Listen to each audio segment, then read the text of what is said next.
Sa passion est le plus grand miracle de l'histoire. C'est ça, ce qui fait, ça continue toujours de faire débat de notre existence. On le sera ce sujet et nous l'avons trouvé grâce à Dieu. Shalom et bienvenue à tous les disciples de Christ. Le bonheur est pour moi de nous retrouver encore aujourd'hui pour pouvoir passer du temps. Ça fait longtemps que j'ai eu à être moi-même la présentatrice et également celle qui répond aux questions. Merci de nous rester fidèles. Merci pour vos encouragements. Merci à tous ceux qui suivent et qui continuent d'encourager. Que le Seigneur vous bénisse abondamment. L'émission précédente, nous avons eu pas mal de bons retours.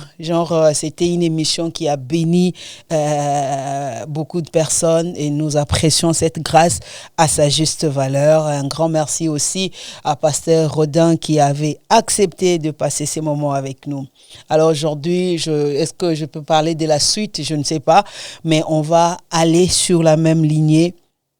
On va essayer encore, bien évidemment à la loupe des Écritures, parler de cette divinité et relever les doutes. Ça va être différent parce que là, je ne suis pas une présentatrice, c'est moi qui réponds et ça va être différent. On va essayer par la grâce de Dieu, bien évidemment avec la lumière des Écritures, essayer de comprendre ce que Christ est, ce qu'il a fait et ce que nous sommes devenus après ce qu'il a fait. Parce que le plus grand problème, ce n'est pas que nous croyons en ce que Jésus est, mais le plus grand problème, c'est que nous ne croyons pas en ce que nous sommes devenus après ce que Jésus a fait. C'est ça le problème. Alors, le pasteur Rodin a expliqué pas mal de choses. Il a utilisé le verset clé de la Bible qui parle de la divinité de Jésus, qui nous explique noir sur blanc qu'il était Dieu. Lorsque on pose cette question pour savoir si lui-même n'a jamais dit qu'il était Dieu, pourquoi vous dites qu'il est Dieu alors que lui-même il a dit plusieurs fois, dans plusieurs passages, qu'il était Dieu? Il ne l'a pas dit peut-être ouvertement. Bon, ouvertement, oui, il a dit aussi, mais c'est quoi que la compréhension, cela n'était pas faite pour tout le monde. Voilà pourquoi la Bible parle de paraboles. À chaque fois que le Seigneur s'est retrouvé devant des foules, il parlait en parabole. Et à côté, les disciples pouvaient venir lui poser des questions de savoir, mais Jésus, pourquoi tu parles toujours en parabole? Il dit, il y a des choses et ils ne doivent pas comprendre. Il y a des choses que vous seuls, vous pouvez comprendre. Et lorsque l'un des disciples lui pose la question, parce que tu parles beaucoup du Père, alors aujourd'hui, montre-nous le Père. La réponse de Jésus était claire. Tu y es avec moi tout le jour et tu veux voir le Père. En d'autres termes, c'est moi en fait. C'est moi. Quand on croit en Jésus, c'est un début. Il y a ceux qui sont devenus chrétiens ou croyants parce qu'ils sont nés d'une famille chrétienne. Il est né d'une famille où tout le monde va à l'église. Il y a ceux qui sont devenus chrétiens où il a épousé quelqu'un, ou une femme qui était chrétienne ou un homme qui était chrétien. C'est comme ça qu'il est devenu chrétien. Mais quand on parle de cette rencontre personnelle avec le Seigneur qui naît souvent d'une expérience personnelle, ça change tout.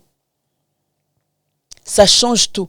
Et là, on parle d'une personne qui a rencontré Dieu. Et quand tu le rencontres, c'est différent de quelqu'un qui part à l'église avec des raisons du genre, moi je vais à l'église parce qu'on m'a dit que le Seigneur, Dieu va changer ma situation, on m'a dit que Dieu va changer ma vie, c'est pourquoi je viens. Mais il y a ceux qui ne viennent pas parce qu'ils ont entendu une raison quelconque, mais parce qu'il s'est révélé. Pas parce qu'on leur a dit, si tu viens, tu vas être béni. Je suis tombée sur deux sœurs très courageuses qui étaient en train d'évangéliser. Alors quand elle me voit, elle commence à parler, elle dit, en fait, on veut te parler de Jésus. Moi que tu vois, j'étais dans la dépression. Aujourd'hui, depuis que j'ai rencontré Jésus, je ne déprime plus. Moi, j'avais trop de problèmes depuis que j'ai rencontré Jésus. Et j'étais là en train de le regarder. Je dis, mais est-ce qu'elles savent même que lorsque tu rencontres Jésus, si tu avais 10 problèmes, tu en auras 100 maintenant? Parce que ce n'est pas... On ne vient pas à lui pour qu'il vienne finir nos problèmes. C'est ce qui fait que les chrétiens sont beaucoup frustrés parce que les raisons de leur foi ne sont pas bonnes. On se retrouve en train de pleurer à l'église, pas parce qu'on a ressenti l'amour de Dieu, mais tout simplement parce qu'on est frustré. On n'est pas en train de pleurer ou de contempler la présence de Dieu, mais on est là parce on traverse tellement de choses, des situations difficiles. Notre adoration se transforme en chagrin, en douleur qu'on est censé extérioriser, entre guillemets, dans la présence de Dieu.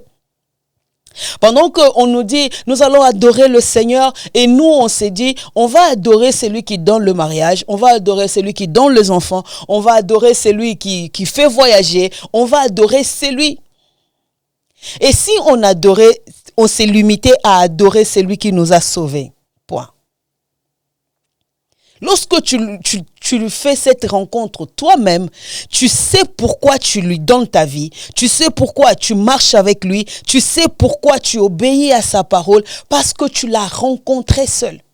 Ce n'est plus quelque chose de communautaire, ce n'est plus une histoire de famille, c'est une histoire personnelle que tu dois vivre. Alors, je reviens sur la divinité du Christ. On va toujours nous expliquer.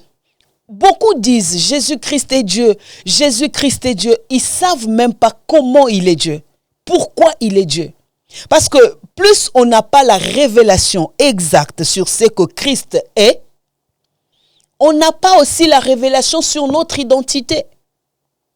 Comme je le disais tout à l'heure, comprendre ce qu'il est, ce qu'il a fait, et qu'est-ce que nous sommes devenus en croyant en lui. Lorsque tu crois en Christ, c'est pourquoi en fait. La Bible dit à tous ceux qui l'ont reçu, à ceux qui croient en son nom, il leur a donné le pouvoir de devenir enfants de Dieu, lesquels sont nés ni du sang, ni de la volonté de l'homme, mais de la volonté de Dieu. Qu'est-ce qu'on devient lorsqu'on croit en Jésus? Qu'est-ce que nous sommes réellement devenus? C'est le véritable problème que nous avons aujourd'hui à l'église. On croit encore on est lié, on croit encore on est bloqué, on croit encore on est freiné, on croit encore qu'on est combattu. Tout ça c'est bien, mais ce qui nous dérange, c'est manque de la connaissance ou manque de la révélation exacte sur ce que Christ a accompli pour nous et sur ce que nous sommes devenus en lui. Qui est l'homme en Christ? Si tu ne dois pas répondre à cette question, Jésus-Christ est Dieu, Jésus-Christ n'est pas Dieu, nous on croit seulement. Non, nous on ne va pas seulement croire, on croit parce qu'on sait exactement qui il est et qu'est-ce que nous sommes devenus en lui. Moi, je pense j'ai un peu beaucoup de problèmes avec des théologiens parce qu'il y a des théologiens qui pensent qu'ils peuvent définir la théologie sans la christologie. C'est difficile. C'est impossible. Il est important de savoir que la théologie qui est l'étude des dieux, ou la science, je ne sais pas comment tu vas définir ça, la science ou l'étude, donc en fait, elle ne peut pas exister si la christologie n'est pas définie. Parce que la christologie, c'est la théologie de Dieu. La seule personne qui nous a expliqué Christ et qui nous a expliqué Dieu, c'est Christ. Celui qui nous a révélé Dieu, c'est Christ. Donc il n'y a pas de Dieu sans Christ. C'est pourquoi j'ai conclu pour dire que la théologie sans la christologie, la christologie c'est l'étude ou la science qui étudie Christ. C'est-à-dire, il n'y a pas des théologies sans la Christologie. Impossible. Parce que c'est Christ qui nous révèle Dieu. Alors si tu crois en Jésus, si tu crois qu'il est Dieu, si tu crois qu'il t'a sauvé, si tu crois qu'il est ton sauveur et il est ton Seigneur, tu dois comprendre qu'est-ce que tu es devenu réellement en lui. Qu'est-ce que tu es réellement devenu en lui? De l'autre côté, on croit, on est en Christ, Jésus-Christ est Dieu, il nous a sauvés. Et de l'autre côté, on croit encore aux démons, on croit aux liens de famille, on croit aux réclamations, à toutes ces choses. Et on a une vie chrétienne comme ça. Soit Christ a tout accompli, soit il n'a pas tout accompli. Soit il est Dieu, soit il ne l'est pas. Si lui, il n'a pas tout fait et que nous devons faire autre chose pour compléter à ce que lui, il a fait, ça veut dire qu'on n'a toujours pas compris qui il est. Et surtout ce que nous sommes devenus en lui. Chers disciples en Christ, la révélation de ton identité dépend de la connaissance que tu as sur Christ. C'est pourquoi Paul dit, ce qui était pour moi de gain, ce qui était important pour moi, je le regarde aujourd'hui comme de la boue. Il précise, il dit, à cause de l'excellence de la connaissance de Christ. C'est-à-dire, il s'est sacrifié. Paul explique qu'il a tout donné parce qu'il veut connaître Jésus. Je me créais quand même des images dans ma tête. Ces gars ne s'est pas marié. Ces gars allaient de prison en prison. Ces gars a traversé, c'est-à-dire parmi tous les disciples, tous les apôtres, Paul est celui qui a payé beaucoup plus de prix de l'évangile. C'est vrai, il y a un théologien qui explique, c'est parce qu'il a persécuté l'Église et que la version Louis II, dans Actes chapitre 9, bien évidemment, lorsqu'on parle de la conversion de Paul, il y a un verset qui dit, Jésus lui a dit, pendant sa conversation avec le Seigneur lui aurait dit, il lui aurait dit qu'il sera difficile de régimber contre les aiguillons. En d'autres termes, ça va pas être facile pour toi la vie en fait. C'est-à-dire que tu vas vraiment payer le prix parce que tu as persécuté l'Église. C'est un théologien qui a dit, je ne sais pas trop, j'ai pas trop de connaissances sur ça, alors je me réserve. Il est celui qui a payé beaucoup plus de prix. Mais il dit, il a tout ce qui était important pour lui. La fierté de son appartenance en tant qu'Hébreu. Paul, lorsqu'il parle de lui, de ses mérites, de qui il était réellement en tant que pharisien, non mais tu sens l'orgueil dans ce qu'il dit. Tu vois la grandeur, tu vois ce que l'être humain a été. C'était, on peut l'appeler aujourd'hui un cadre dans la société. Mais il dit tout ce qui était pour moi là, tout ce qui était important, ma position de pharisien, toute la connaissance que j'avais sur la loi de Moïse, tout ce que j'étais, tout ce que je pouvais connaître, je le regarde aujourd'hui comme de la boue. Pourquoi? Parce il va à la quête de la connaissance de Christ.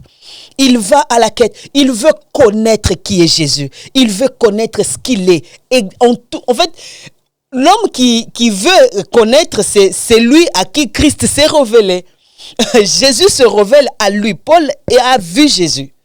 Mais Paul quand même continue la quête. Parce que c'est comme Jean chapitre 17 le dit, la vie éternelle est pour ceux qui te connaissent, toi le véritable Dieu. Le chrétien cherche à connaître tout sauf Christ.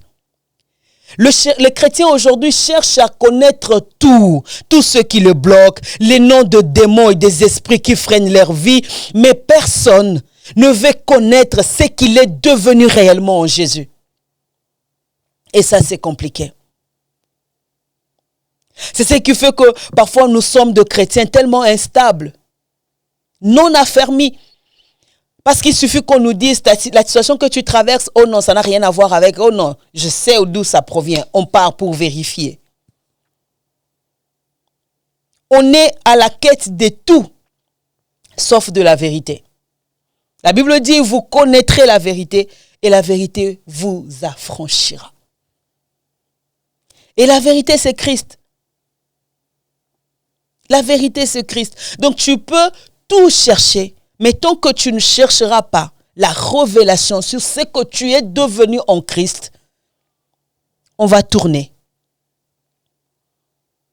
Tu auras l'impression que Dieu, il est injuste, il bénit les autres. Dieu opère avec les autres. Dieu bénit les autres, pas moi. Mais non, le problème c'est que tu ne le connais pas encore.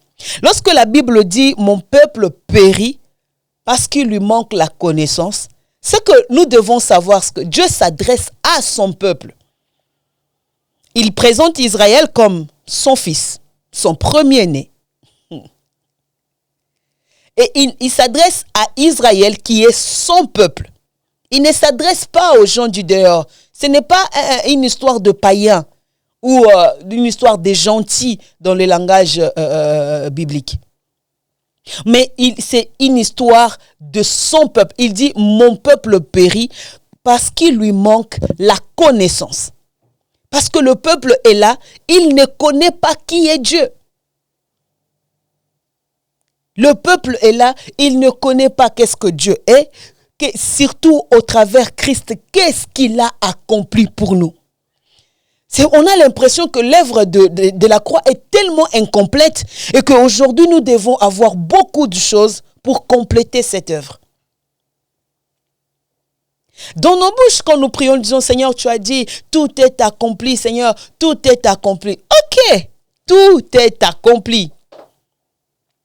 Tout est accompli. Mais lorsque tu crois que tout est accompli, tu ne dois plus croire qu'il y a encore des choses que toi, tu dois compléter en fait. Je sais, on parlera, je crois qu'on aura une émission qu'on va parler des œuvres préparées d'avance afin que nous puissions pratiquer. On va parler de ça. Mais c'est différent de toutes ces pratiques que nous sommes en train de compléter pour notre salut ou pour notre délivrance. Si le nom de Jésus-Christ n'est pas suffisamment puissant pour toi, pour te délivrer, te sortir d'une situation, alors c'est mort. Rien d'autre ne le fera. Rien d'autre ne le fera. La Bible dit, voilà pourquoi il est souverainement élevé. Philippiens chapitre 4, chapitre 2. Il est élevé, souverainement élevé. Il a reçu le nom qui est au-dessus de tout nom. Qu'au nom de Jésus, tout genou fléchit. Le principauté, les dominations. Tout. Mais si tu n'es pas délivré au nom de Jésus-Christ, il n'y a aucune pratique que tu peux faire ou qu'on peut faire sur toi qui t'apportera la délivrance.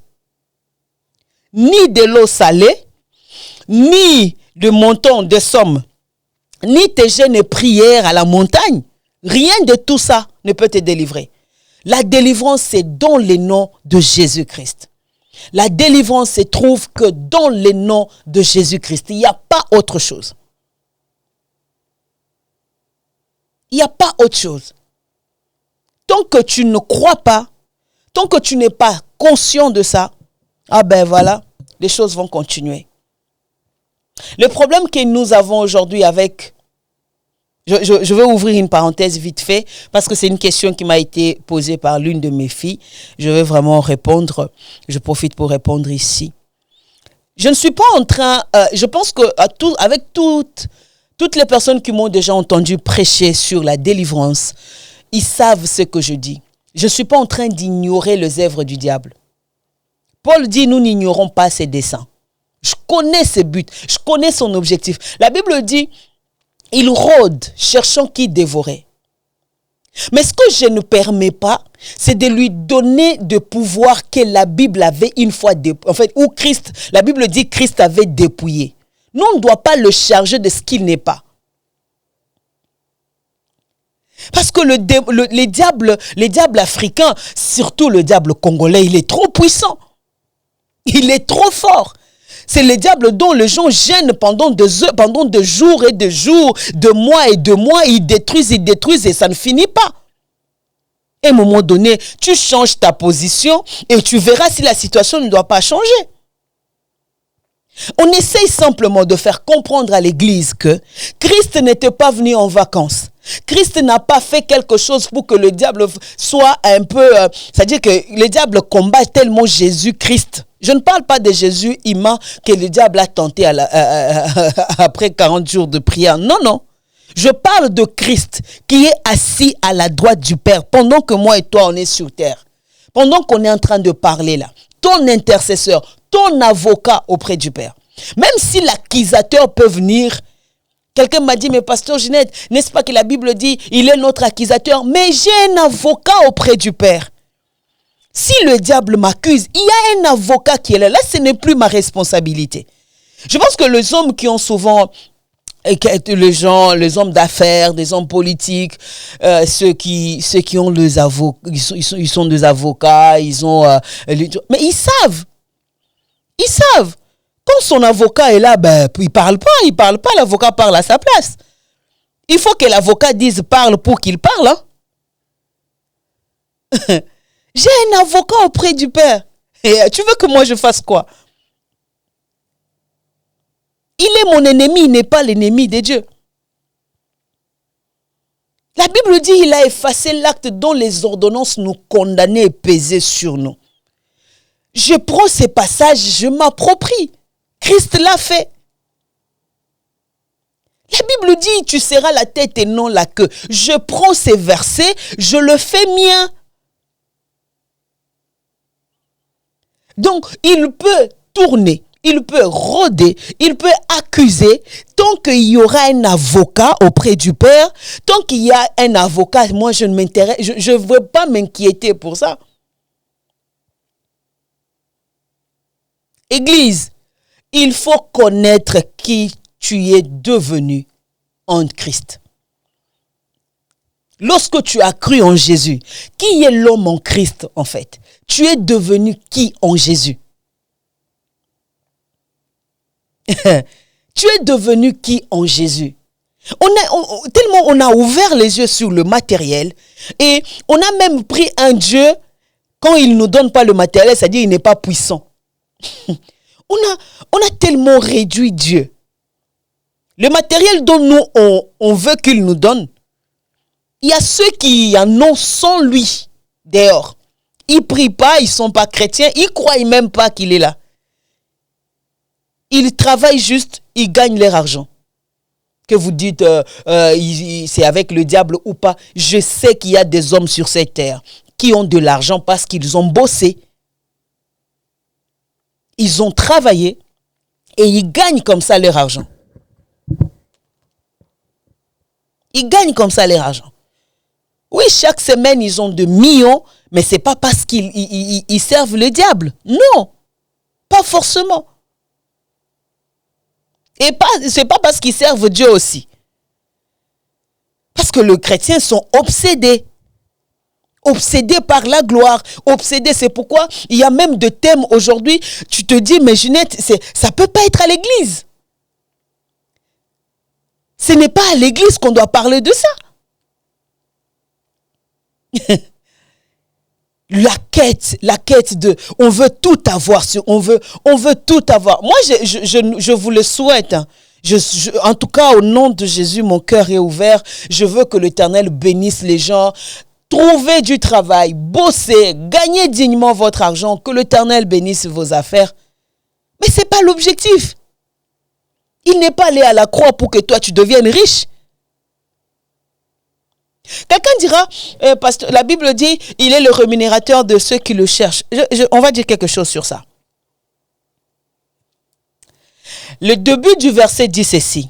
Il faut que ceux qui croient, ceux qui croient en Jésus, non, ceux qui prient, ceux qui confessent Jésus, croient qu'il existe. Il faut que ceux qui s'approchent de Dieu croient que Dieu existe et qu'il est le rémunérateur de ceux qui le cherchent. On va dire, tu crois qu'il existe et lui, il te rémunère parce que tu le cherches. Il ne s'agit pas de matériel ici. Ça n'a rien à voir du matériel. Déjà, je veux revenir. J'ai dit tout à l'heure qu'il y a ceux qui ont du matériel. Ils ont beaucoup, beaucoup d'argent, des villas. Mais ce n'est pas parce qu'ils cherchent Dieu. Alors, si les gens qui ont l'argent, et on voit qu'ils gagnent de l'argent comme ça, sans chercher Dieu, ça veut dire que ce n'est pas de la rémunération matérielle qu'il s'agit dans ces passages. La rémunération dont la Bible parle ici, c'est de la présence de Dieu. Il s'agit de sa présence dans ta vie. Il te rémunère par ça. Il vit en toi. Tu l'as rencontré. Tu confesses son nom. Il est là. C'est sa présence maintenant qui est là. Ah, là, ça tombe bien. Je peux parler maintenant, je peux reprendre ma phrase. Quand je parlais de la théologie, je disais qu'il n'y a pas de théologie sans christologie. Et il n'y a pas de christologie aussi sans pneumatologie. Ce qui rend la présence de Dieu manifeste en nous, c'est la présence du Saint-Esprit. Le Saint-Esprit en nous maintenant, que nous avons reçu en recevant Christ, en confessant Christ, je voulais dire, c'est ce qui matérialise maintenant, c'est la rémunération pour ceux qui ont cherché Dieu. Je sais que c'est des choses que les religieux n'aiment pas. Mais bon, c'est la vérité. On ne peut rien. Dieu, tu as dit, tu es le rémunérateur de ceux qui te cherchent. Seigneur, mon argent.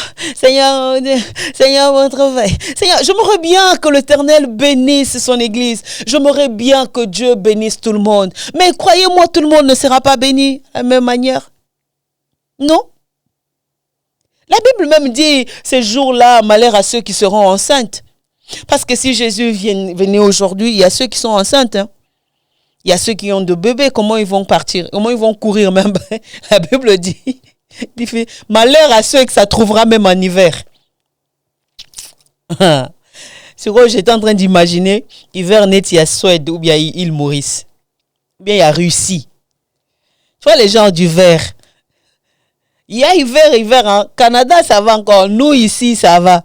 On parle de l'hiver de Suède, hiver de Russie, l'hiver par exemple non pas île Maurice, hiver de Russie. Tu sais comment ça se passe là-bas?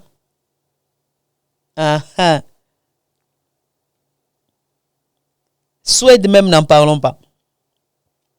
Et imaginez que la venue de Christ nous trouvait en hiver. Ça sera compliqué. Donc, ça n'a rien à voir du matériel. La présence de Christ qui remplit tout dans toutes choses. C'est pourquoi, à la question du matériel que Pierre pose à Jésus, il dit, « Voici, nous avons tout quitté pour te suivre. Qu'est-ce que nous aurons en retour ?» Jésus était très clair. Premièrement, tu as gagné le royaume. Et deuxièmement, tout le reste sera donné. Ce n'est pas que tu iras chercher. Toi, tu cherches le royaume, mais le reste te suit. Ça veut dire tout ce qu'il te faut pour vivre ta vie chrétienne paisiblement, selon les conditions divines, on te les donne. Donc, ce n'est pas toi qui vas à la quête. Toi, tu étais à la quête du royaume. Tu trouves le royaume, le reste te suit. Connais ton identité en Christ. Le diable s'est nourri de l'ignorance. Le diable s'est nourri du fait que tu ne connaisses pas qui tu es réellement en Christ. Et le jour où tu vas connaître qui tu es en Christ, c'est fini. Il te quitte. Tous ces liens que tu vois là, il n'y en aura plus. Parce que tu vas comprendre, tu ne vas plus parler du lien, tu ne parleras pas de réclamation parce que tu vas comprendre que tu as été recréé en Christ. Tu es devenu l'homme en Christ. Tu ne peux pas être l'homme en Christ avec des liens. Tu ne peux pas être l'homme en Christ avec des réclamations. Tu ne peux pas être l'homme en Christ. Non, c'est impossible. Avec des blocages démoniaques, non. C'est impossible. Parce que Christ lui-même n'est pas bloqué. Toi, tu es en Christ, Christ dans le Père. Comment tu dois continuer à vivre une vie dont Jésus n'est pas le maître? Le problème avec nous, c'est que pas seulement on ne connaît pas qui on est devenu en lui, mais on vit sans la loi de Dieu. On vit comme on veut. Et on veut être béni par Dieu. J'ai vu un groupe de dames, 3 ou 4 je crois, en train de sauter. Ils n'ont pas de ticket. Ils vont prendre les trains pour aller à l'église, mais en train de sauter parce qu'ils ne peuvent pas acheter les tickets. C'est pas parce qu'ils n'ont pas l'argent, parce qu'ils ne veulent pas. Les Africains, mais bon, une parenthèse. C'est quoi le problème de frauder les trains, de frauder le bus? Ce qui est bizarre, c'est que tu fraudes le bus pour aller à l'église. Tu fraudes les trains pour aller prier. C'est-à-dire, c'est avec les armes du diable que vous allez en guerre contre lui. Maintenant, tu fraudes comme ça le train, tu voles dans des magasins, tu vas maintenant à l'église où tu vas aller chasser les démons. Où tu vas aller chasser l'ennemi de ta vie. Tu vas aller chasser les diables qui bloquent ta destinée. Tu vas te battre contre l'esprit de blocage. Alors que volontairement, tu as volé dans un magasin. Là, on ne t'a pas rappelé qu'il y avait un esprit qui te pousse à voler. Volontairement, tu es là, tu fraudes les trains. On ne t'a pas rappelé, on ne t'a pas dit que c'était du vol. L'une m'a répondu, dette, comment ils appellent ça? Dette coloniale. Yo Zalaga.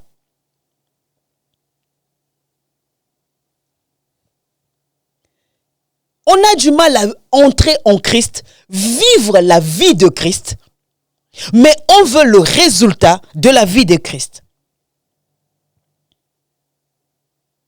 Mon peuple périt parce qu'il lui manque la connaissance. Sérieusement, ça... oh, Seigneur, ça fait mal. Ça fait mal de trouver des gens prendre de machettes spirituelles. On leur dit que tout geste compte. Ils prennent de machettes, ils prennent des bombes, ils prennent ceci. Mais c'est des personnes les personnes dotées d'une méchanceté. C'est des personnes dotées d'une mauvaise foi. C'est à cause d'eux que d'autres même ne viennent pas à l'église. C'est des personnes remplies de jalousie. Tu vas trouver que le faux commentaire dont les gens dépriment parfois sur les réseaux sociaux proviennent d'eux. Mais ils vont aller chasser les esprits, ils vont aller chasser les démons. D'autres même ont le courage même d'apparaître avec la Bible. Mon peuple périt parce qu'il lui manque la connaissance. Il est temps de connaître Christ.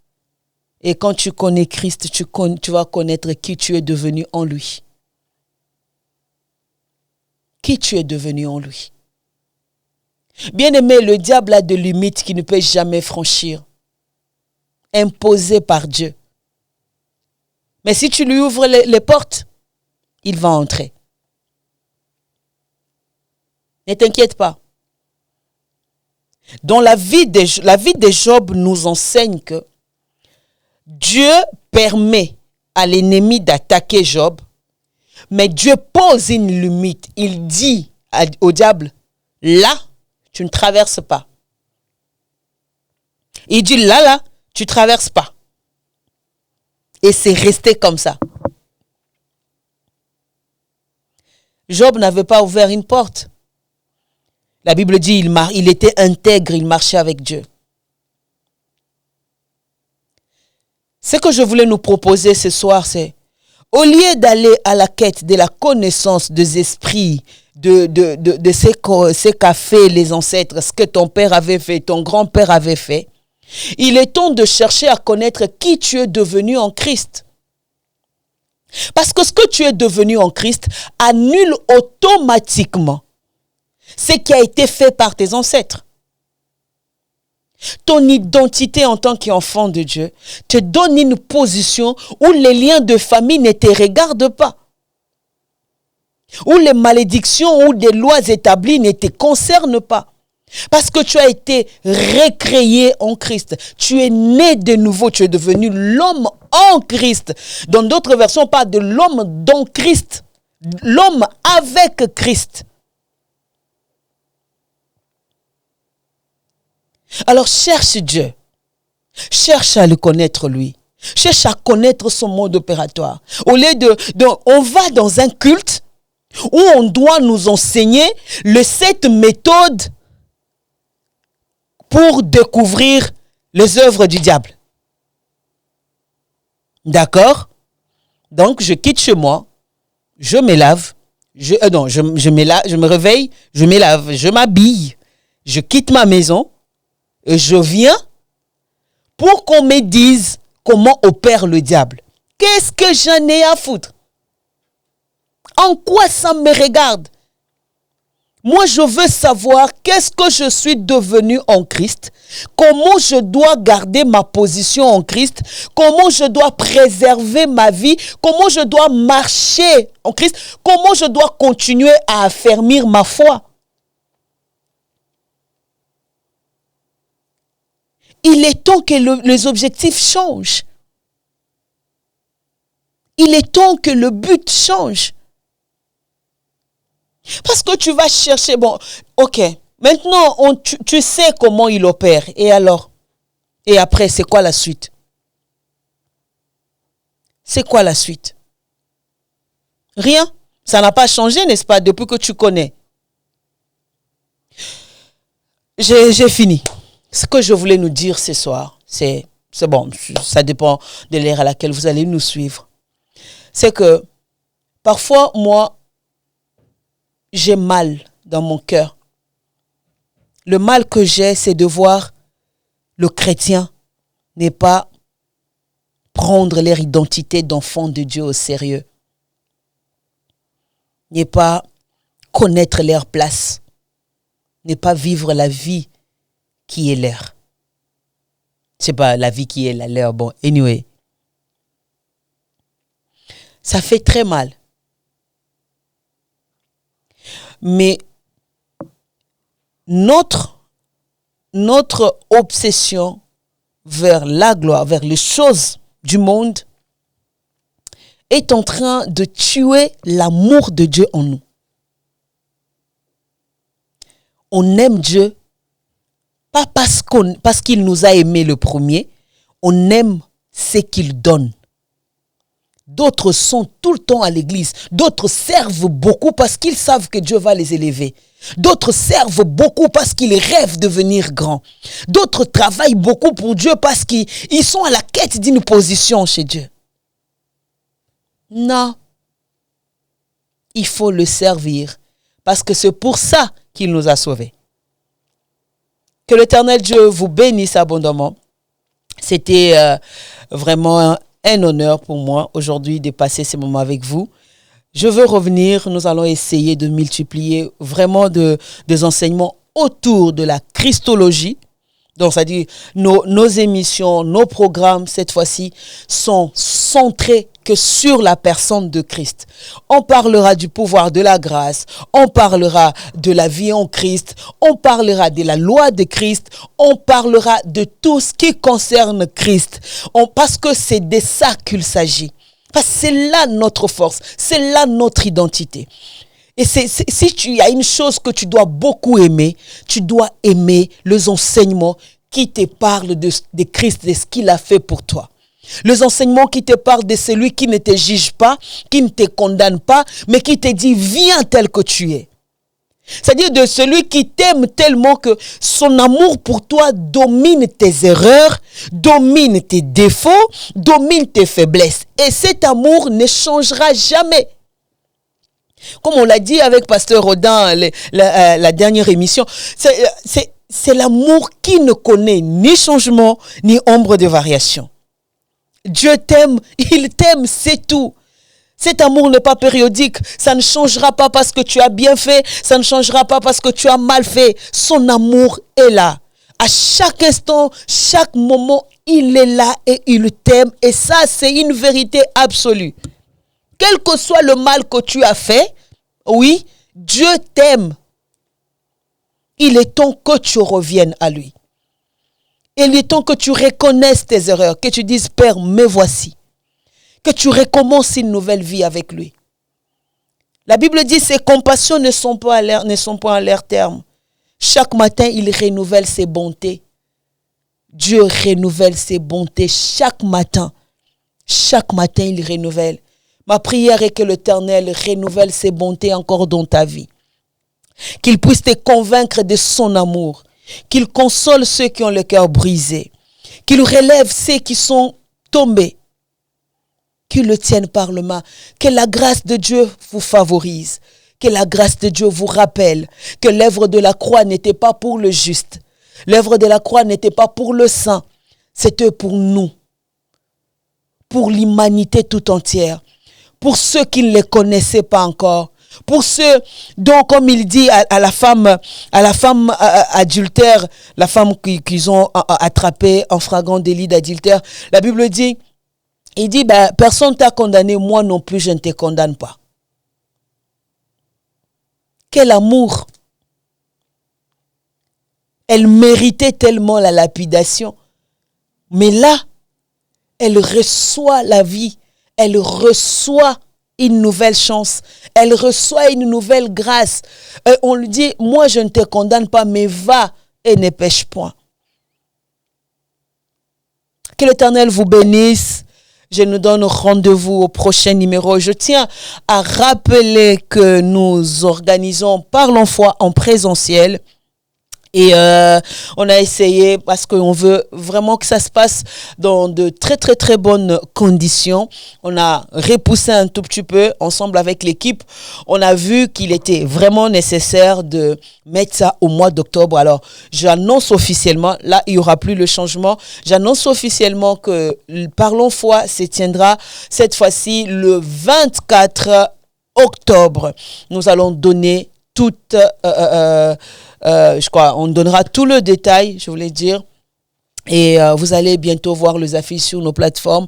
Alors je dis un grand merci au Seigneur qui me permet de parler de sa part. Je trouve toujours que c'est un privilège de parler de Dieu.